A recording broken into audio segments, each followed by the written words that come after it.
Hi, my name's Kristen Boddy and I'm an IELTS teacher at Viva College in Brisbane. Today in Spotlight on IELTS, we'll be talking about the IELTS Writing Test, Task 2. As you may be aware, the actual writing test is different for the general test and the academic test. But in Task 2, both tests require students to write essays, even though the format and the types of questions may be a little bit different. The advice that I'm going to give you today is general advice which you can apply to both formats of the test. So let's quickly review the rules. Don't forget that you have to write 250 words. You have to do this in 40 minutes.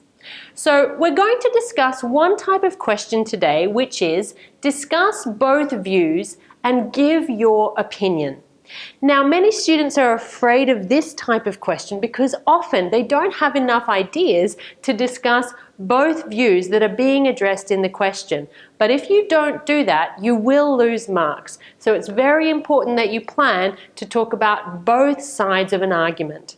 So this is the structure that we recommend you follow when you're answering this type of question. We recommend that you use a 4-paragraph model. The first paragraph should be your introduction. Your second paragraph is what we call an antithesis. This is where you discuss the opposite of your main opinion. The third paragraph is your thesis, which is your opinion, and the fourth paragraph is your conclusion. It is very important that you use paragraphs in your essay writing because you are being marked for coherence and cohesion. A lack of paragraphs will give you a low score in this area. When you're writing your introduction, there are many different ways that you can do this. One of the recommendations that we give students is to follow this structure. However, don't feel bound by this advice. If you want to be creative and do something different, feel free. We suggest that students follow a 3-sentence structure.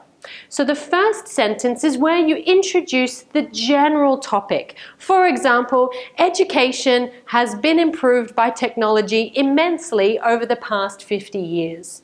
That's a general topic talking about education and the impact of technology. The second sentence is where you introduce the specific topic. So perhaps the question is, will technology replace teachers in the classroom? The third sentence is where you actually address your opinion.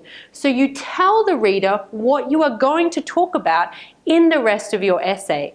This is a really good style of writing because the reader knows what they're going to expect. In your antithesis, it's a really good idea to have a minimum of 1 and a maximum of 3 reasons why perhaps your main argument is not correct or is weak, and to extend those ideas with examples or explanations. However, it is important that when you discuss your thesis, you in some way show that these ideas are stronger or more significant or more relevant or more important than the ideas that you've discussed in your antithesis. A lot of students get to their conclusion and they don't really know what to say because they feel like they've already discussed all of their main ideas. So we have 2 recommendations. The first recommendation is that you simply paraphrase the opinion that you mentioned in your introduction.